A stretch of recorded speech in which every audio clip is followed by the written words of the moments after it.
खेत में नरम धूप फैल रही है। एक छोटा बच्चा टोकरी में आलू भर रहा होता है। अचानक एक सब्ज तोता आकर उसके पास बैठ जाता है।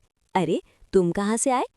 तोता आलू को चोंच से हल्का सा छूता है। बच्चा, जल्दी करो, आलू को ट्रैक में ठीक से रख दो, हमें शहर जाकर इसे सेल करना है।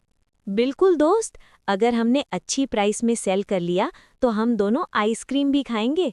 अरे भाई, जरा आराम से, मैं कोई फुटबॉल नहीं हूँ, धीरे रखो। फिक्र मत करो आलू, शहर में तुम्हारी बहुत डिमांड है। देखो देखो, मार्केट आ गई, अब जोर से आवाज लगाओ। आलू ले लो, ताज़ा और बड़े साइज के आलू ले लो।